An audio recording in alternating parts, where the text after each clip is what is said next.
It was Christmas, and my parents told me right in front of everyone that they had drained my $75,000 college fund to buy my brother a brand new Tesla.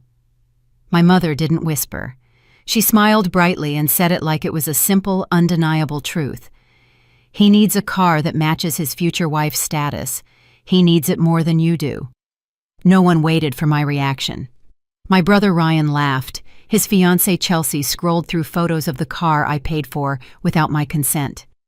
I sat there quietly the same way I always did because they were used to me swallowing things and moving on.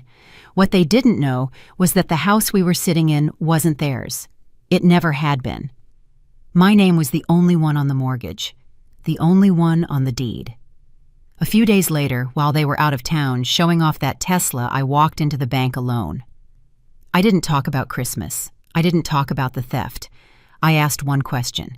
By the time my phone filled up with 50 missed calls, the locks were already changed, and the bank, not me, was the one explaining why. That Christmas wasn't the first time they chose him.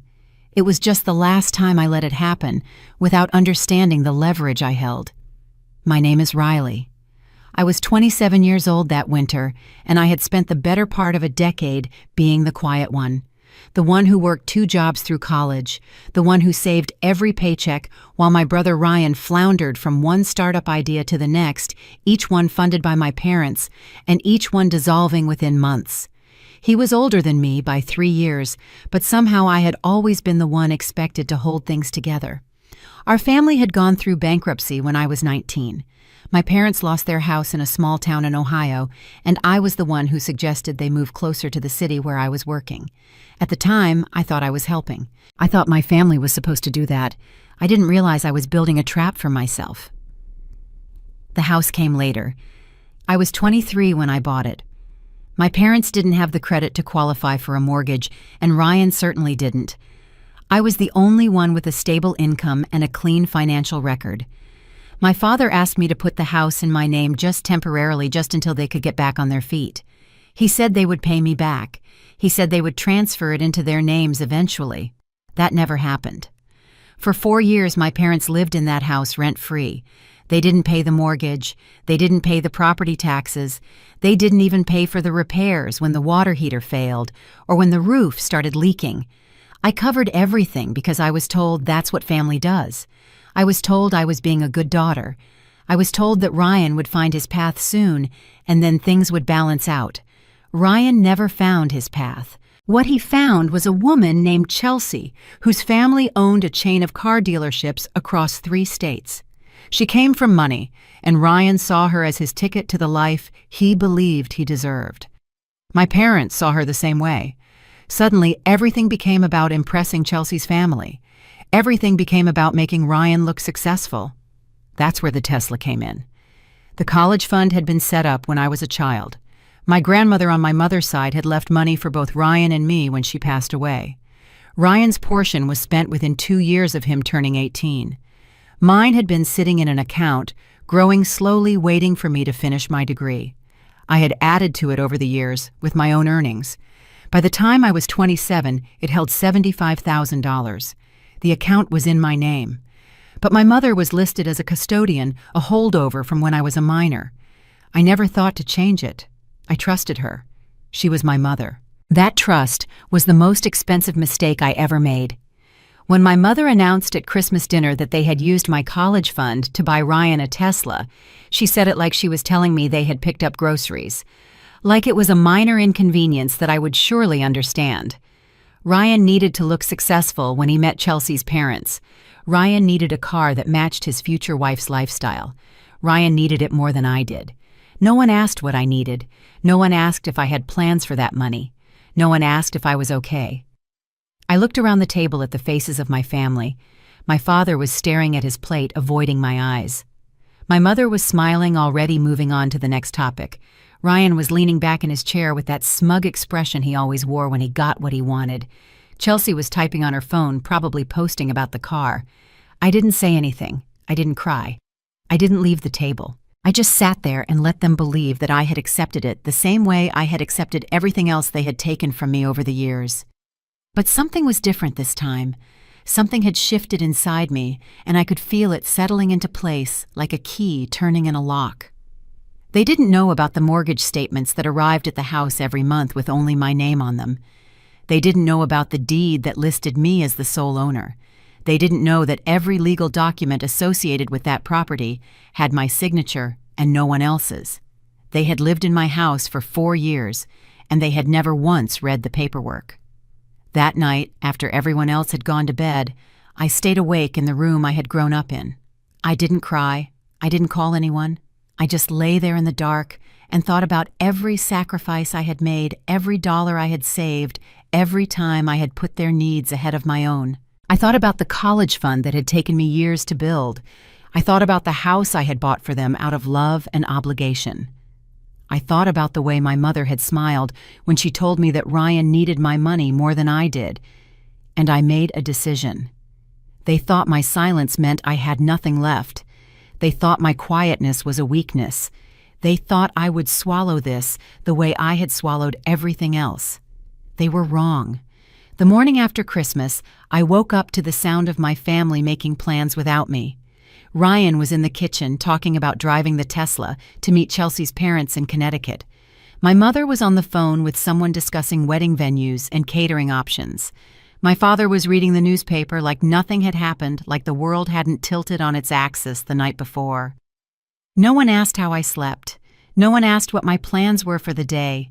No one looked at me with concern or guilt or even curiosity. I was invisible in the way I had always been invisible, present, but unimportant, useful, but unremarkable. I made myself coffee and sat at the kitchen table while they talked around me. Chelsea came downstairs in silk pajamas, and suddenly everyone was focused on her, asking if she wanted eggs, asking if she slept well, asking if she had seen the photos Ryan had posted of the Tesla. I finished my coffee and went back to my room. Later that afternoon, I received a text message from my mother. It said, "You'll understand when you're older. Family means sacrifice." I read the message 3 times, then I deleted it without responding. Ryan sent me a message an hour later. It said, "Don't be dramatic, Riley. You can just take out student loans like everyone else. It's not a big deal." I didn't respond to that one either. Something had changed inside me, and I could feel it hardening into resolution. For years, I had tried to explain my feelings to my family. I had tried to make them understand why their favoritism hurt me, why their expectations were unfair, why I deserved the same consideration they gave to Ryan. Every time I spoke up, I was told I was being selfish. I was told I was jealous. I was told that Ryan was special and that I should be proud to support him. I was done explaining.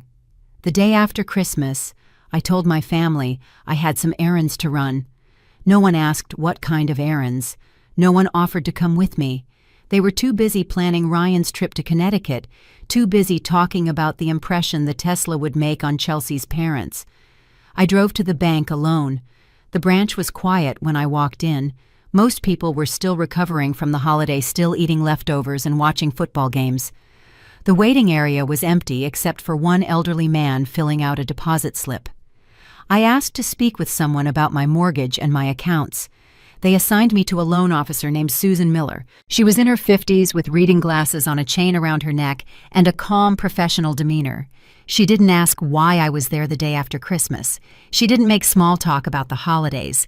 She just pulled up my information and waited for my questions. I told her I wanted to understand my rights as the owner of my property. I told her I wanted to know who was listed on the deed, on the mortgage, on everything related to the house. Susan looked at her computer screen and began reading off the information. The mortgage was in my name only. The deed was in my name only. There were no co-owners, no beneficiaries, no liens from other parties. The property belonged to me legally and completely. I asked about the college savings account that had been emptied. Susan pulled up those records too. The account was in my name. My mother had been listed as a custodian when I was a minor, but that designation had never been removed. The withdrawal had been made by my mother, but the account itself belonged to me.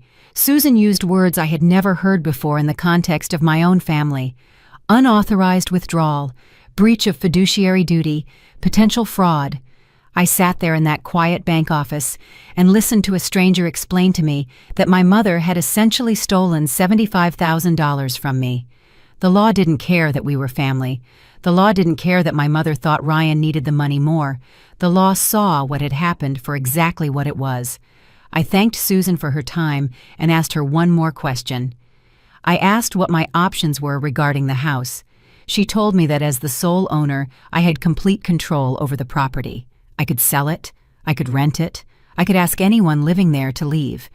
There were no legal obstacles standing in my way.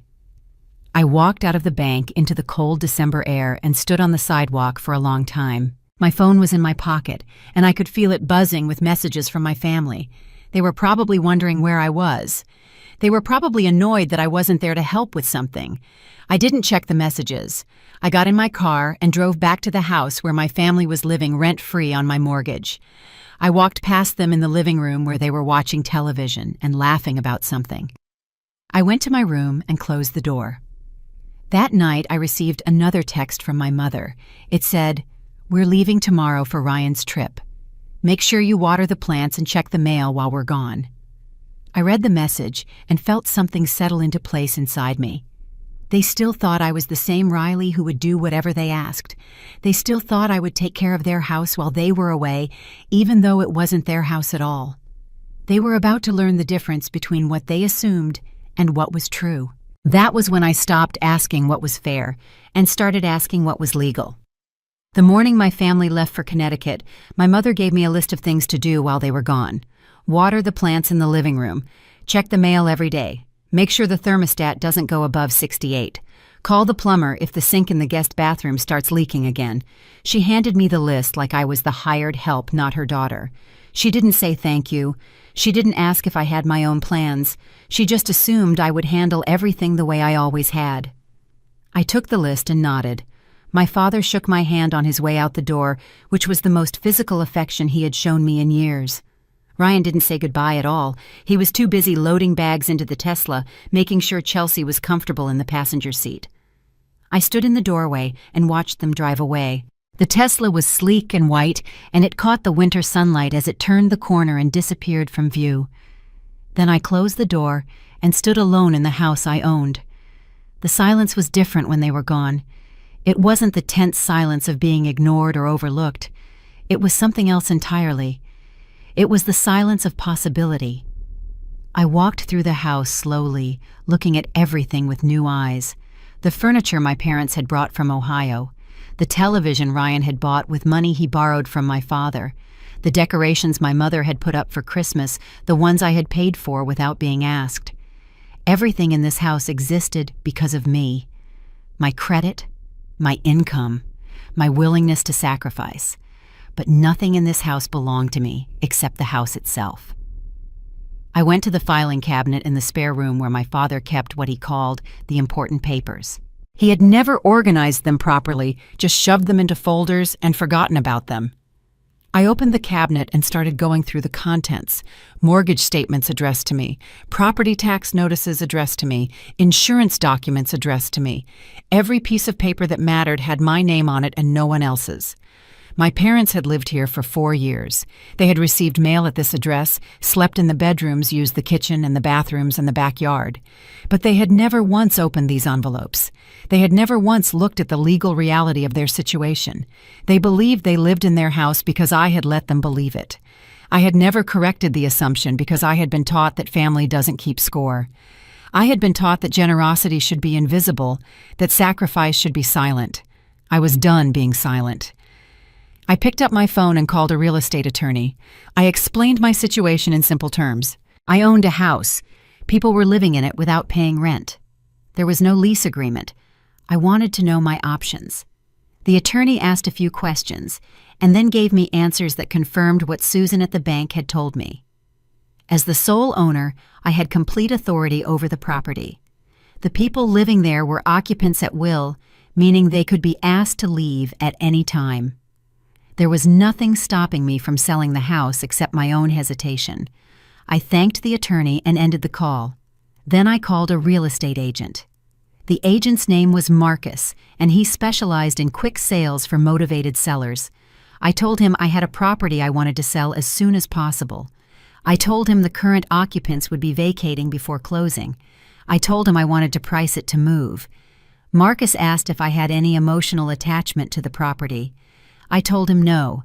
I told him it had never really been my home. He said he could have a listing ready within 48 hours.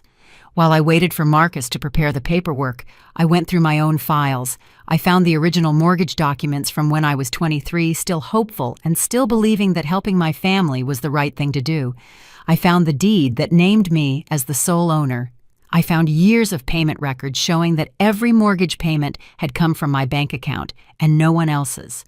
I also found something I had forgotten about. A letter from my grandmother written before she passed, explaining why she had left money to both Ryan and me. She had wanted us to use it for education, for building futures, for becoming independent. She had trusted that her gift would be honored. My mother had taken that gift and used it to buy Ryan a car. I put the letter back in its folder and closed the filing cabinet. That evening, I signed the listing agreement with Marcus. He told me the house would be on the market by morning. He told me that in this market with this price, we could have an offer within a week. I asked him what would happen if the current occupants tried to interfere with the sale. He said they had no legal standing. They weren't on the deed. They weren't on the mortgage. They weren't even on a lease. In the eyes of the law, they were guests who had overstayed their welcome. I signed my name at the bottom of the agreement and felt something release inside my chest. It wasn't relief exactly. It was more like the feeling of finally setting down a weight I had been carrying for so long that I had forgotten what it felt like to stand up straight. My phone buzzed with a text from my mother. She wanted to know if I had watered the plants. I didn't respond. They never read the paperwork when it benefited them, so I didn't read them into my decision either. The call from Marcus came 2 days later, and it wasn't the congratulatory call I had been expecting. He had reviewed all the documentation and confirmed that everything was legally sound. My ownership was uncontested. My right to sell was absolute. But he wanted to have a serious conversation about risk. I sat in my car in a parking lot and listened to him explain the realities of selling a property with occupants who didn't know they were about to be displaced. The sale itself was straightforward.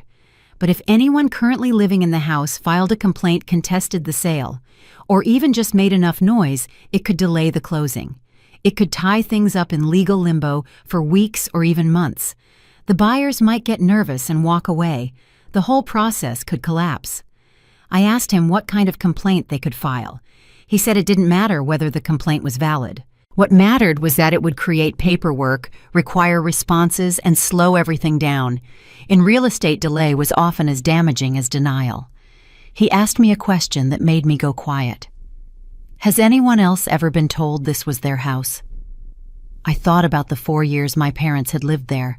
I thought about the way my mother referred to it as home, the way my father talked about the garage like it belonged to him, the way Ryan had his mail sent there without asking permission.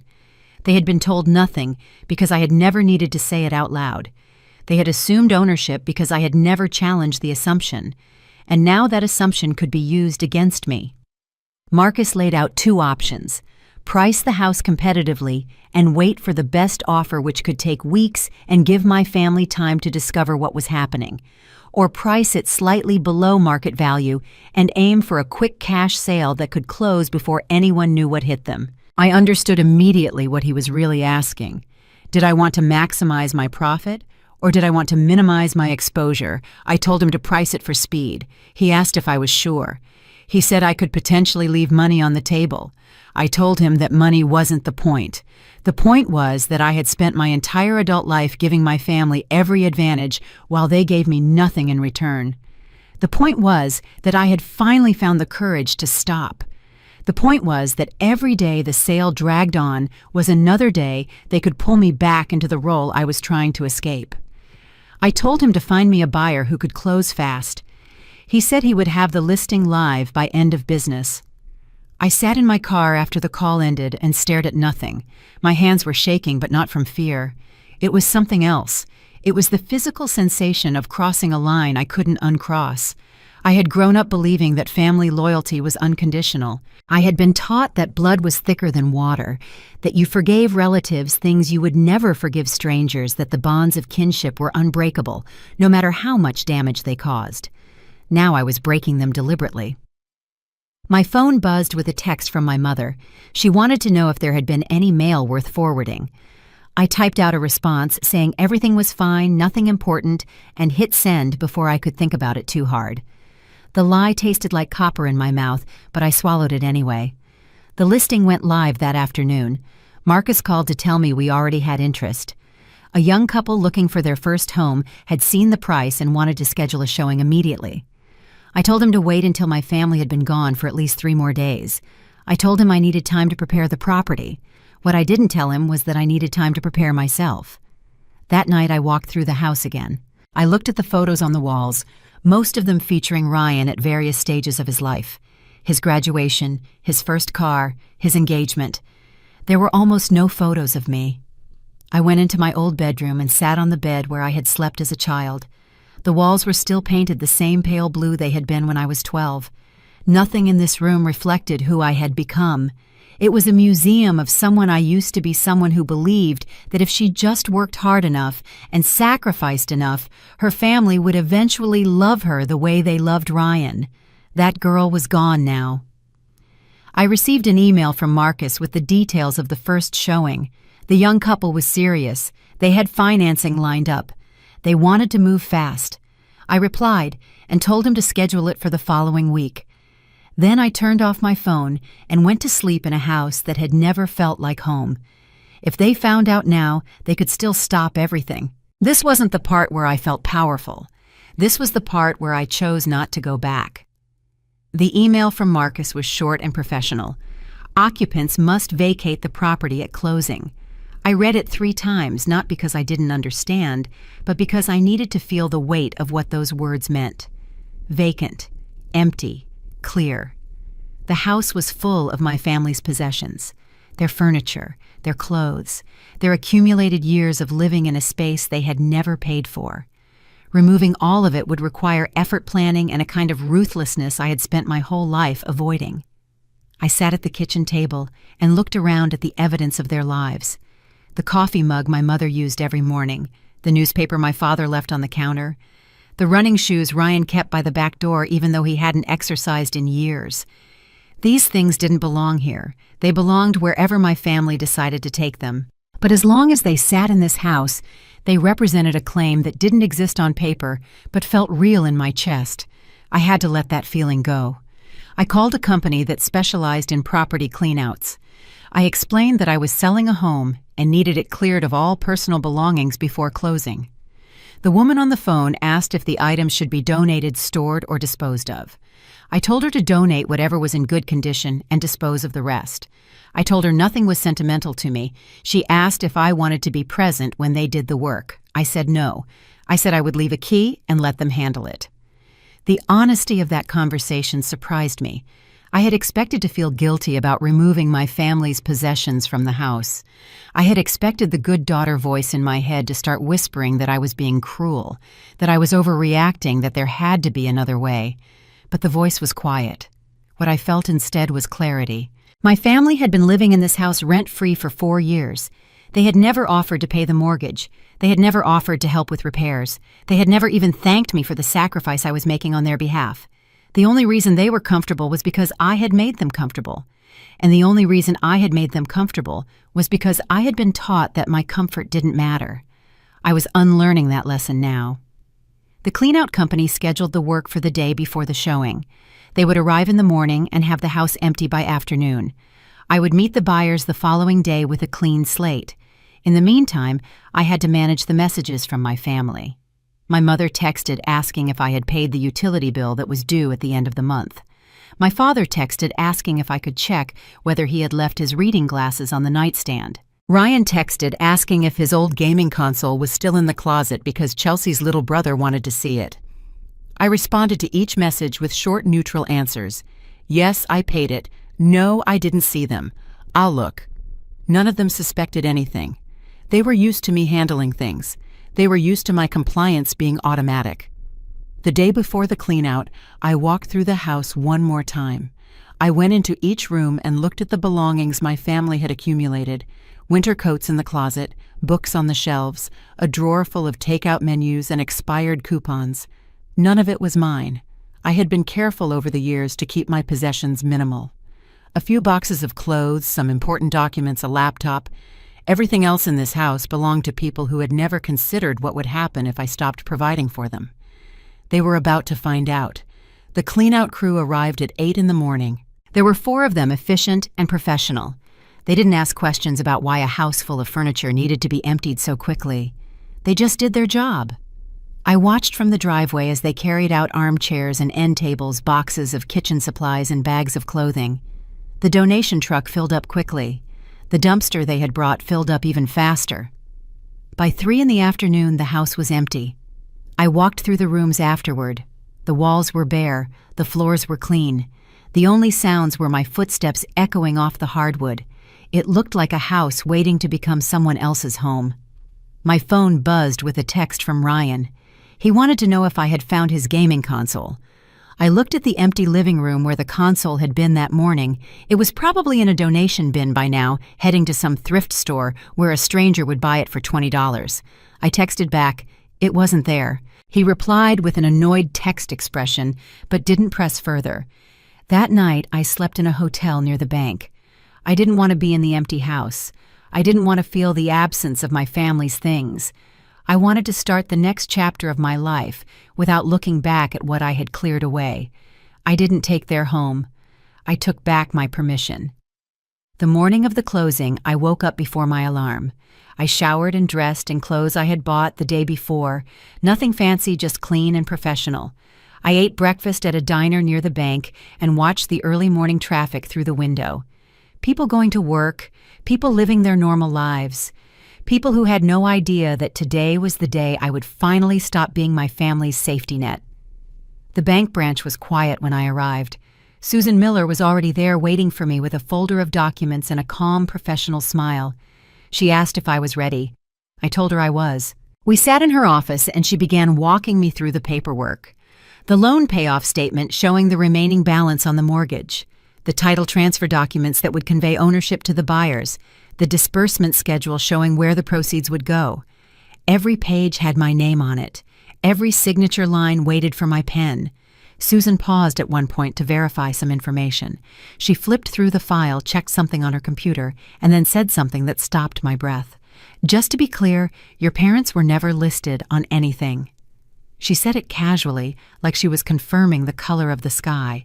She didn't look up from her screen. She didn't wait for a response. She just moved on to the next document. But I heard what she was really saying. My parents had lived in that house for 4 years believing it was theirs. They had made plans around it, built expectations on it, assumed ownership of it without ever checking the paperwork. And the entire time they had been living in a house that legally belonged only to me. My phone buzzed in my purse. I glanced at the screen and saw my mother's name. Susan noticed and asked if I needed to take the call. I said no. I silenced the phone and slid it back into my purse. The signing took about an hour. Each document required my attention, my initials, my signature. The buyers had already signed their portions. The title company had prepared everything in advance. All that remained was for me to complete my part. When the last page was signed, Susan congratulated me. She said the wire transfer would proceed within a few hours. She said the sale was complete. I thanked her and stood up to leave. On my way out of the bank, my phone buzzed again. And again. And again. I didn't look at it until I was in my car. 17 missed calls, 9 text messages, 3 voicemails, all from my family. My mother's texts started to get confused. She was asking about an email from the bank that mentioned account changes. She wanted to know if I knew anything about it. My father's texts were more direct. He said he had called the bank and they wouldn't tell him anything. He said they kept transferring him and putting him on hold. He said something was wrong.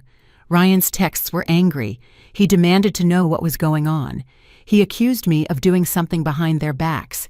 He said I needed to call him immediately. I sat in the bank parking lot and read each message carefully. Then I typed out a single response and sent it to all 3 of them. "Please contact the bank. They have all the information." I started my car and drove away. My phone kept buzzing as I drove, but I didn't look at it again. I had said everything I needed to say. The bank would explain the rest. By the time I reached my hotel, I had 50 missed calls. My voicemail box was full. My text messages had turned from confused to desperate to furious. I turned off my phone and sat on the edge of the bed. The sale was complete. The house that my family had lived in rent-free for 4 years now belonged to someone else. The mortgage that I had been paying on my own was satisfied. The property that my parents had assumed would always be there for them was gone, and I hadn't said a single word to explain why. They thought silence meant weakness, but my silence had been the necessary step toward action. The bank knew it meant authority. The drive back from Connecticut took my family almost 5 hours. I know this because my mother texted me their departure time, their estimated arrival, and 3 requests for updates about the house before they reached the state line. I responded to none of them. They came home expecting everything to be exactly as they left it. They came home expecting to find the lights on the mail sorted, the plants watered. They came home expecting me to be there waiting for them, ready to hear about Ryan's triumph with Chelsea's parents, ready to listen to my mother talk about wedding plans. They turned onto our street just before sunset. I wasn't there to see it happen, but I can imagine it clearly. Ryan pulling the Tesla into the driveway. My parents in the back seat tired from the long drive. Chelsea scrolling through her phone, probably bored. The first thing they would have noticed was the car parked in front of the house. Not mine. A sedan with a real estate company decal on the door. The second thing they would have noticed was the sign, sold. My mother was the first to get out of the car. I know this because her texts shifted abruptly from casual check-ins to panicked questions. What is going on? Why is there a sign in the yard? Where are you? My father tried the front door. His key didn't work. They stood on the porch of the house they had lived in for 4 years and discovered that they couldn't get inside. The locks had been changed. The windows were dark. The welcome mat my mother had bought 3 Christmases ago was gone. Ryan started pounding on the door. I know this because the neighbors told me later. They said they could hear him shouting from across the street. They said my mother was crying. They said my father just stood there with his hands at his sides, looking at the house like he didn't recognize it. A woman from the real estate company came out to speak with them. She was polite but firm. She explained that the property had been sold. She explained that the new owners would be taking possession within the week. She explained that any questions about the sale should be directed to the previous owner. My mother asked who the previous owner was. The woman from the real estate company looked at her with something like sympathy and said my name.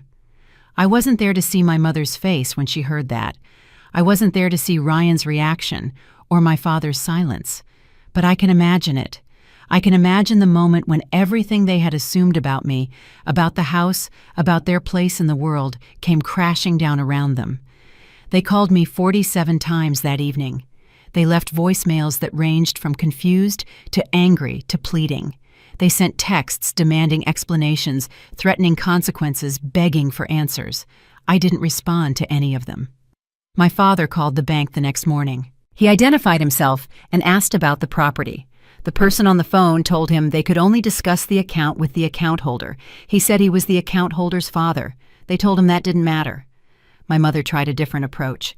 She called the real estate company and demanded to know how they could sell a house out from under a family that was living there. She said there had to be some mistake. She said they would sue. The real estate company told her there was no mistake. The property had belonged to me. The sale had been conducted legally. The occupants had been living there without a lease, without rent payments, without any legal claim to the property. Ryan called a lawyer. I know this because the lawyer called me 2 days later to inform me that my brother had inquired about contesting the sale. I asked the lawyer what grounds my brother thought he had. The lawyer said Ryan had mentioned family promises and verbal agreements. I asked if any of those promises or agreements were in writing. The lawyer said no. I asked if Ryan's name appeared on any of the property documents. The lawyer said no.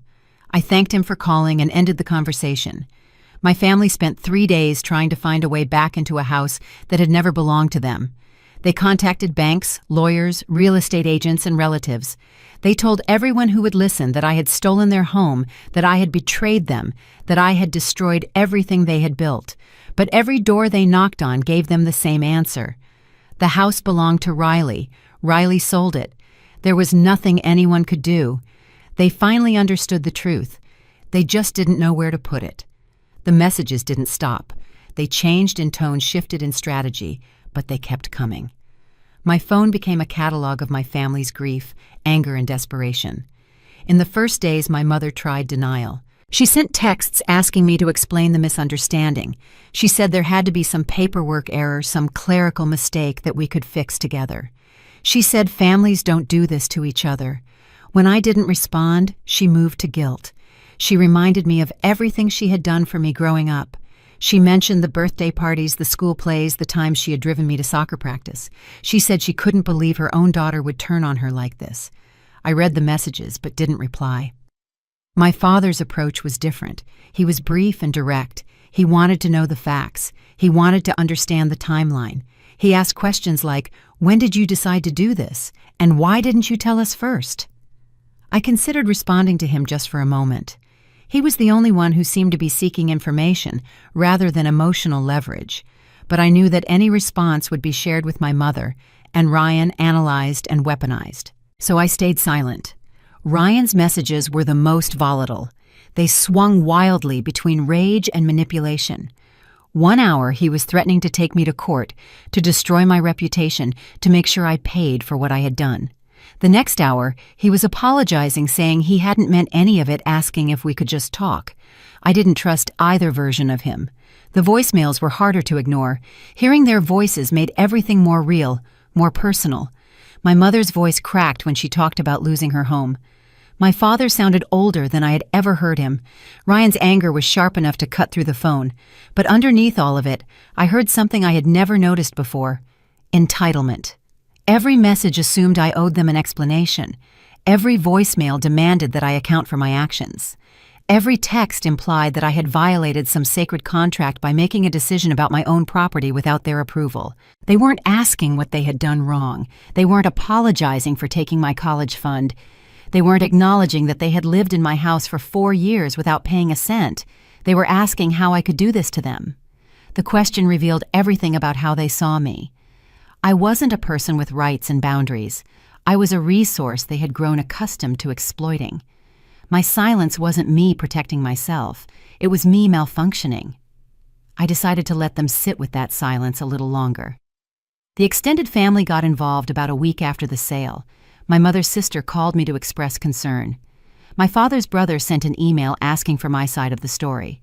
Cousins I hadn't spoken to in years started reaching out through social media. I didn't respond to any of them either. The narrative my parents were spreading was predictable. I had gone crazy. I had been influenced by someone outside the family. I had thrown away everything they had given me out of spite and jealousy. None of them mentioned the college fund. None of them mentioned the 4 years of unpaid rent. None of them asked what had driven me to this point. I could have corrected the record. I could have sent a mass email explaining exactly what had happened, complete with documentation and bank statements. I could have made sure everyone knew about the Tesla and the betrayal and the years of being treated like the family servant. But I didn't. I had already given my family the truth. They had received it from the bank, from the real estate company, from the lawyers they had consulted. The facts were available to anyone who wanted to find them. What I wasn't going to do was fight for their understanding. I wasn't going to explain myself to people who had never bothered to ask what I needed. I wasn't going to perform my pain for an audience that had always looked away. My silence was not an invitation to negotiation. It was a boundary. On the 10th day after the sale, I sent one message. Just one. Please contact the bank. They have all the information. That was it. That was all I owed them. I didn't owe them an explanation. I had already given them the truth. The calls to the bank became a daily occurrence. My mother went to the branch in person 3 times that first week. Each time she brought different documentation. Old utility bills with the house address, Christmas cards that had been mailed there, a photo of herself standing in front of the house as if that proved anything. Each time the bank told her the same thing. They could only discuss the account with the account holder. She asked to speak with a manager. The manager said the same thing. She asked if there was some form she could fill out, some process she could follow to get access to the information. The manager said no. The account was in my name. The decisions about that account were mine to make. Her relationship to me was irrelevant. My father took a different approach. He called the mortgage company directly and tried to claim that there had been a verbal agreement between us, that I had promised to transfer the house to them eventually, that the sale had been conducted fraudulently. The mortgage company asked if he had any documentation of this agreement. He said no. They asked if his name appeared on any of the loan documents. He said no. They told him they couldn't help him. Ryan went straight to a lawyer, a friend of a friend who specialized in real estate disputes. He paid for a consultation and came out of it with nothing. The lawyer told him that without any written agreement, any documentation showing shared ownership, or any evidence that he had contributed to the mortgage payments, he had no legal standing to contest the sale. Ryan asked about suing me for emotional distress. The lawyer told him that wasn't how emotional distress claims worked. Ryan asked about fraud.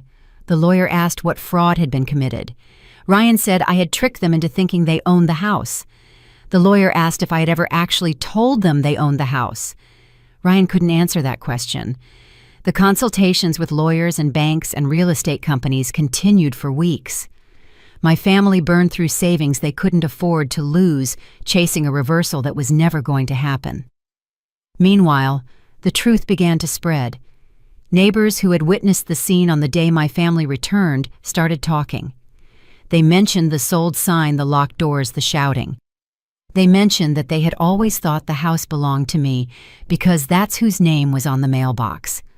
Relatives who had initially sided with my parents started asking questions. They heard my mother's version of events, and something didn't add up. Why would Riley sell a house out of nowhere?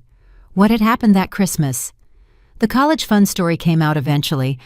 I don't know who told it first, maybe one of my cousins who had overheard something at a family gathering, maybe one of my mother's friends who had been present when the Tesla was revealed. But once it was out, everything shifted. People started calling my parents instead of me.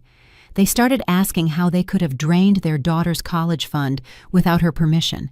They started asking why Ryan needed a Tesla so badly that it was worth destroying Riley's future. My mother tried to explain. She said Ryan needed to impress Chelsea's family. She said it was a good investment in his future. She said Riley would understand eventually. No one seemed to think that was a good answer. My father stopped defending the decision publicly. He started deflecting questions about the money, changing the subject whenever it came up. He knew how it sounded. Ryan's engagement started showing cracks. Chelsea's family, who had been so impressed by his Tesla and his confidence, began asking questions about his financial stability. They wanted to know where he lived, what he owned, how he planned to support their daughter. Ryan didn't have good answers. The wedding that had been planned for the following spring was quietly postponed. Chelsea told people it was a scheduling conflict, but the truth was that Ryan's golden image had started to tarnish, and Chelsea's family wasn't sure they wanted to invest in a man whose success had been built on his sister's sacrifice. I watched all of this from a distance. I didn't gloat. I didn't comment. I didn't respond when people reached out asking for my side of the story. The truth was doing its own work. By forcing them to face the legal facts, I took away their story. When the legal avenues failed, my family turned to the only weapon they had left: guilt. The messages stopped demanding explanations and started demanding remorse. My mother wrote long texts about how I was tearing the family apart, how my grandmother would be ashamed of me, how I was ruining my relationship with my brother forever. She said families don't keep score. She said blood is thicker than water. She said I would regret this when I was older and alone and had no one to take care of me. I read the messages and recognized the pattern.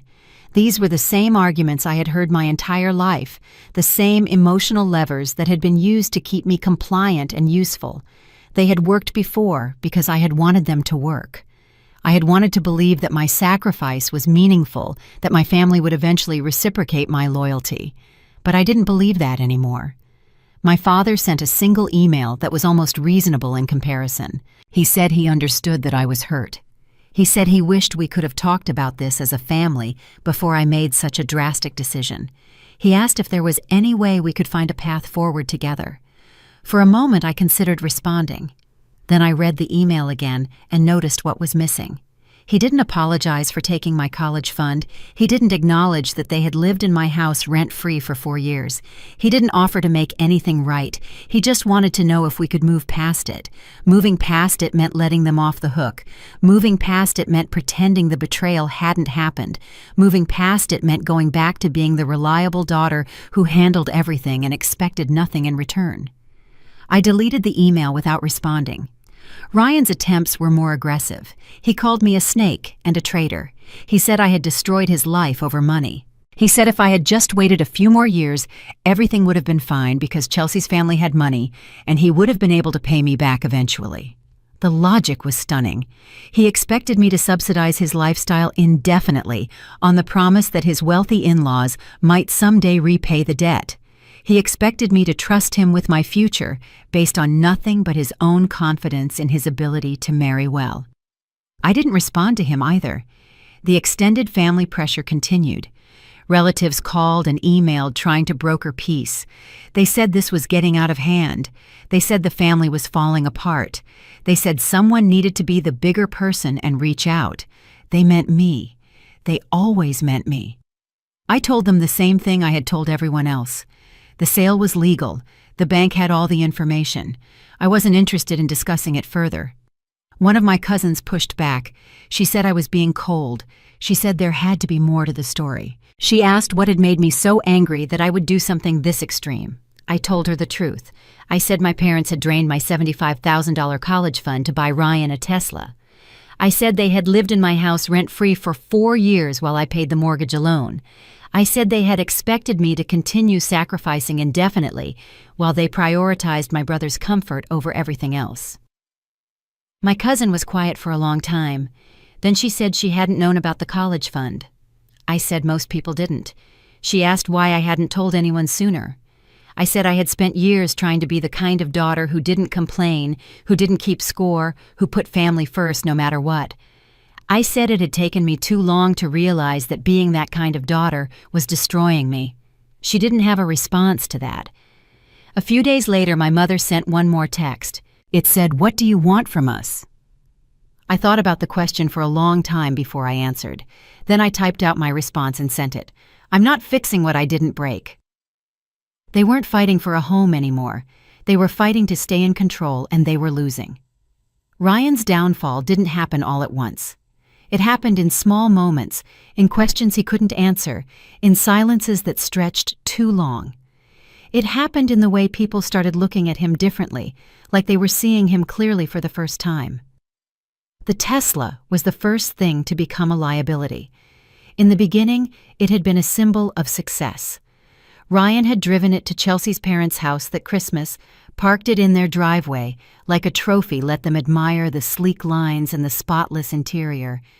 But now people were asking questions. How did you afford that car, Ryan? Didn't your sister have a college fund? Where exactly did that money come from? Ryan didn't have good answers. He tried to deflect, to change the subject, to explain that it was complicated. But the more he talked, the worse it sounded. He couldn't describe the car without describing the sacrifice that had paid for it. Chelsea's family started doing their own research. They were wealthy people accustomed to evaluating potential investments. And whether Ryan realized it or not, that's exactly what he had been to them, a potential investment. They had liked his confidence, his ambition, his apparent success. Now they were looking at the actual numbers. Ryan didn't own a house. He didn't have significant savings. His employment history was a series of startups that had gone nowhere. The Tesla was financed with money taken from his sister without her consent. They started asking Chelsea hard questions. What assets does Ryan actually have? Where would you live after the wedding? Who would pay for the lifestyle you're expecting? Chelsea didn't have good answers either. Ryan tried to spin the situation. He told Chelsea's family that the house situation was temporary, that there had been a misunderstanding with his sister, that everything would be resolved soon. He said Riley had always been jealous of him, that she had acted out of spite that the family would work things out. But the story didn't hold up under scrutiny. Chelsea's father made some phone calls. He talked to real estate agents, to lawyers, to anyone who could tell him what had actually happened. And what he learned didn't match what Ryan had been telling them. The house had been Riley's. The college fund had been Riley's. The sale had been completely legal. Ryan hadn't been cheated. He had simply lost access to resources he had never earned. The engagement didn't end with a dramatic confrontation. It ended with a quiet conversation between Chelsea and her parents, followed by a quieter conversation between Chelsea and Ryan. She told him she needed time to think. Then she stopped returning his calls. The wedding was officially postponed 3 weeks after the house sale. Chelsea's family released a vague statement about scheduling conflicts and family circumstances, but everyone who knew the story understood what had really happened.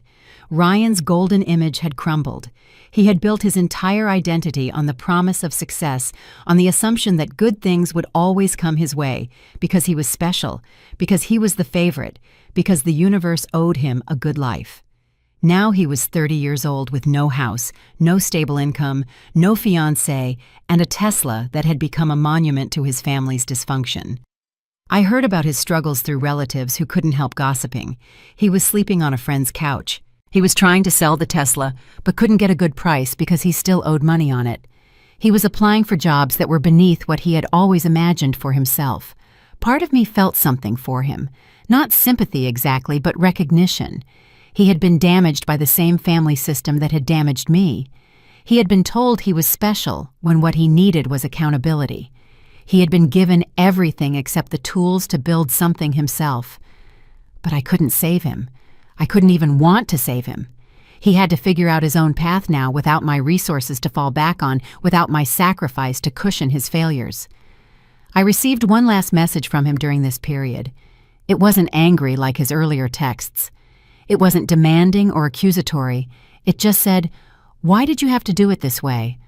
I didn't respond, but if I had, I would have told him the truth. I did it this way because it was the only way left. Because asking hadn't worked. Because explaining hadn't worked. Because being patient and understanding and forgiving hadn't worked. I did it this way because he had never once asked what I needed.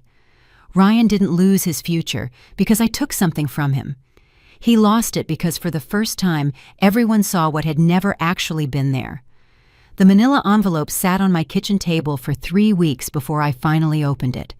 It was the same kind of envelope I had used for years to organize important documents, mortgage statements, tax returns, insurance forms, all the paperwork that kept life running smoothly, all the responsibilities that someone had to manage. I had always been the one managing them. This envelope was different. It didn't contain obligations to other people. It contained the final documents from the sale of the house, the confirmation of the wire transfer, the closing statement showing exactly how much money had come my way. I sat down with a cup of coffee and spread the papers across the table. The numbers were clear. After paying off the remaining mortgage and covering the closing costs, I had walked away with a substantial sum. Not life-changing wealth, but enough to give me options I had never had before. The college fund was gone. That money would never come back. My mother had taken it, and there was no legal path to recover it that wouldn't cost more than it was worth. I had accepted that reality somewhere along the way, though the acceptance had come hard. But I had the house money now. And I had something more valuable than money. I had freedom. For the first time in my adult life, I wasn't responsible for anyone else's stability. I wasn't paying someone else's mortgage. I wasn't covering someone else's mistakes. I wasn't sacrificing my future to prop up people who had never appreciated the sacrifice. I looked at the envelope on the table and thought about all the years I had spent being the reliable one, the one who kept the paperwork organized, the one who made sure the bills got paid, the one who held everything together while everyone else lived their lives. That person had served a purpose. She had kept the family functional. She had allowed my parents and my brother to pursue their dreams without worrying about practical concerns. She had been necessary, but she had also been invisible. My family had never seen the weight I carried because I had carried it so smoothly. They had assumed the bills got paid by magic, that the house maintained itself, that my stability was effortless and therefore valueless. I couldn't blame them entirely. I had hidden my struggles because I had been taught that good daughters don't complain. I had made my sacrifice look easy because I had been told that was the right thing to do. But the truth was that being reliable wasn't the same as being respected. and I had finally learned to tell the difference. I picked up a pen and wrote my name on the outside of the envelope. Just my name, no one else's. Then I sealed it and filed it away with the other documents that mattered only to me. My phone buzzed with a text from my mother. It said, "We need to talk. Please." I read the message and set the phone down without responding. There would be conversations eventually, maybe in a few months, maybe longer. The door wasn't closed forever, but it was closed for now, and I was the one who got to decide when to open it. My father called a few days later. His voice sounded older than I remembered, more tired. He said he had done a lot of thinking. He said he wanted to understand what had happened. I told him I was willing to talk, but not yet. I told him I needed time. He asked how much time. I said I didn't know. That was the truth. I didn't have a timeline for forgiveness or reconciliation. I didn't know if those things were even possible anymore. What I knew was that I wasn't going to rush into anything. I wasn't going to let guilt or obligation push me back into the old patterns. Ryan and I didn't speak at all. I heard through relatives that he was slowly rebuilding his life, finding work, trying to figure out who he was, without the golden child expectations weighing on him. Maybe that would be good for him in the long run. Maybe losing everything would teach him things that having everything never could. Or maybe it wouldn't. That was his journey to take, not mine to manage. I enrolled in classes at the local university. Part-time at first, working around the job I still needed to pay my bills. The money from the house sale could have covered my tuition, but I wanted to earn my degree the way I had always planned to earn it, through my own effort, on my own terms. The classroom felt different than I had expected. I was older than most of the other students, but that didn't matter as much as I had feared. What mattered was that I was finally there, finally pursuing the education my grandmother had wanted for me, finally honoring the gift she had given me, even though the money itself was gone. Some nights I sat in my apartment and thought about everything I had lost. A family that functioned even badly. A brother who might have become someone better if we had both been treated fairly. Parents who could have been proud of me if they had ever learned to see me clearly. But I also thought about everything I had gained. Independence, self-respect, the knowledge that I was capable of making hard decisions and living with the consequences. Those things didn't fill the empty spaces completely, but they were mine. They couldn't be taken away. I looked at the manila envelope on my shelf, sealed and labeled with my name. I didn't sell the house to punish them. I sold it because it was the first thing in my life that I didn't keep in a manila envelope for someone else. If you've ever been the one holding everyone else's paperwork, I'd love to know what finally made you put it down. Did you hand it back, or did you close the envelope?